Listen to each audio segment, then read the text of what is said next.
Hello there everybody, welcome back to another Lost Ark video. In this video I'm going to be doing probably the last gem gamble that I'm probably going to be able to do of tier 3. But while I consolidate the gems from all my characters, I'm going to kind of yap as I go along. So if you just want to see the gem gamble, just skip to like the end. I mean, you know the drill.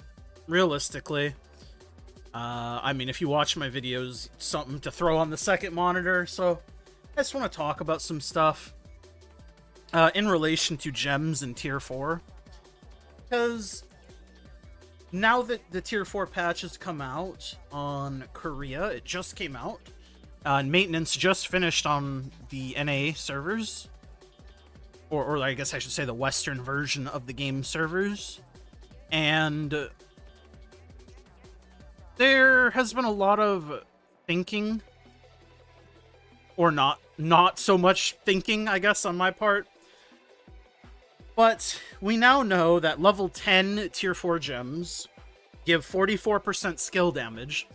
So that's 10% more than what a level 10 tier 3 gem would do. And when I say 10% more, I mean 10% of 40, right? 10% of 40%, not 10% period. So before you start saying that it's not 10%, I mean 10% of 40%, right? So it's 44% for a level 4 tier 4 gem. Level 10 tier 4 gem, excuse me. It's gonna take me a minute to adjust to saying that shit, but it's going to be a hell of a grind to get things back to where they were for the average player, I think. Obviously, tier 4 gems give attack power as well as the flat damage or CDR.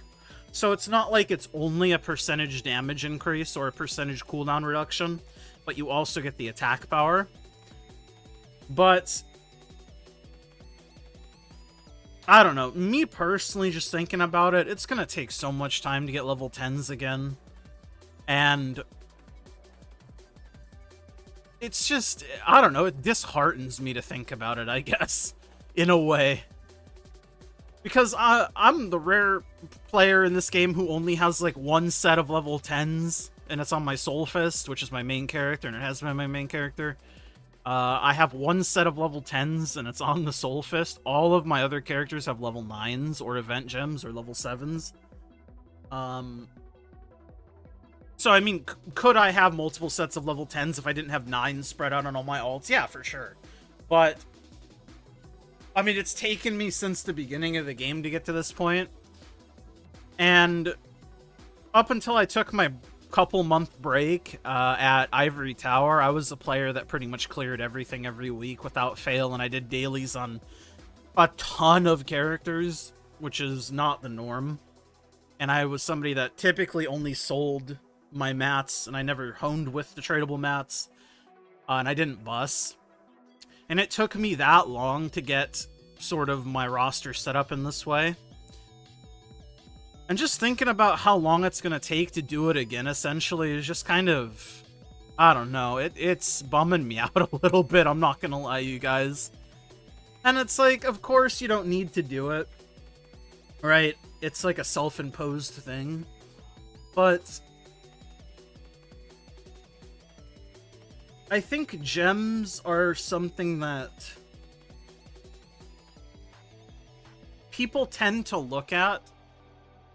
Like, when you look at people applying to parties, gems, it's its own tab, very easy to click on.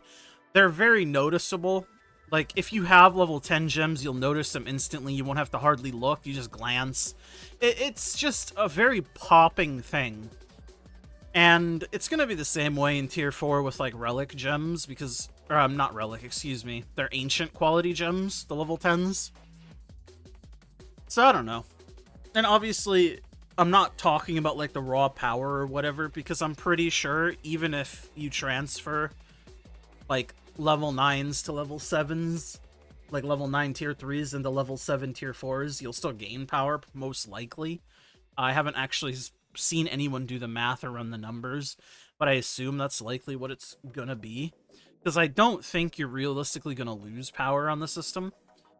But it's just like the optics, right?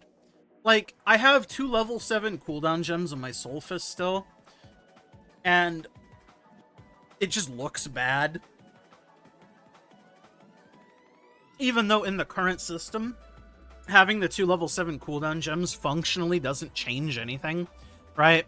Like, you can kind of see what I mean.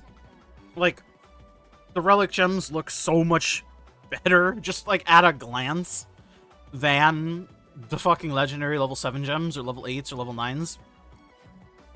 And like I said, these level 7s even kind of make people go question mark, even though they don't do anything, you know what I mean? And it's like, yeah, if these were tier 4 gems, they would give attack power, so I'd want to level them up just for the attack power.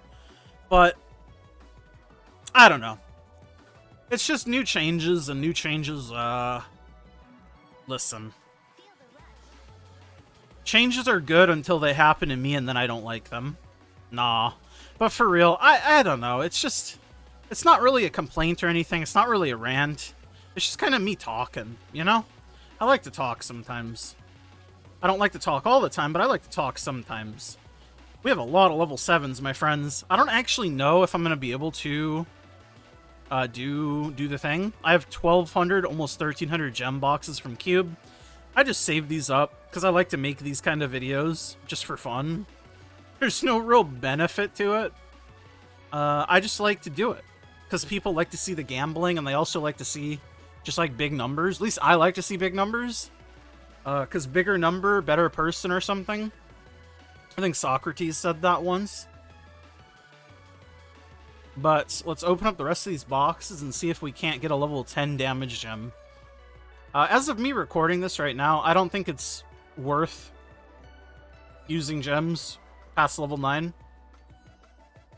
Because we now know in Korea that the fusing system is the exact same. And what I mean by that is it's random RNG if you get a damage or CDR gem. So damage gems and CDR gems really shouldn't have a premium anymore. Like, they should just be like essentially the same price. Because tier 3 gems are just going to get converted to tier 4, and then you're going to re-roll them again anyways. You know what I mean? Hopefully that makes sense. But, like, if we take a look at the prices of these gems...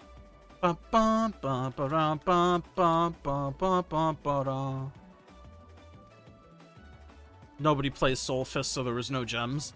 But, like, a level 9 right now is, like, 67k, 70k. Level 10 is 180 for a cooldown. And there still is a premium on damage gems, 215, but there really shouldn't be, right? Because all of these level 10 gems, they'll get converted to tier 4, level 8s, and then they're just going to get fused to level 9s, and then the level 9s will get fused to level 10s, and it's going to be completely random whether you get a damage or a cooldown gem. So, the closer we get to tier 4, the closer these two should be in terms of, like, being equal in price. Because it's not the end game anymore, basically. Let's see, how many level 9s can I make? I can almost do 2 level 10s. So you know what? I'm going to buy enough to do 2 level 10s. But first, I'm going to take a world boss break, because I want to do it for the Arc Pass thing. So, un momento por favor. Por flavor. Okay, world boss break completed. I was buying the level 6s and 5s that I needed while I was at the world boss. Since we are, what? Oops. We are 1 level 9 away from doing 2 crafts. So I need 1 level 7, and then I need to buy 2 level 8s. So let us purchase what we are seeking here. Then 2 level 8s. Just a casual 20k a piece.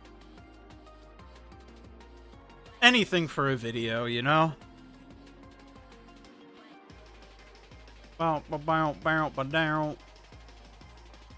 Alright. Level 9.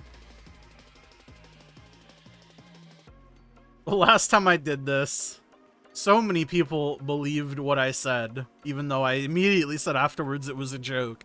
When I said, if you fuse 3 damage or 3 cooldown, it will give you the same gem that you fused.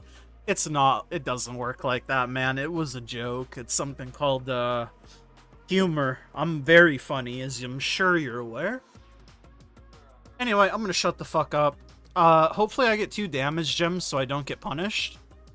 But realistically, I'll get 2 cooldown gems and lose, like, 30k.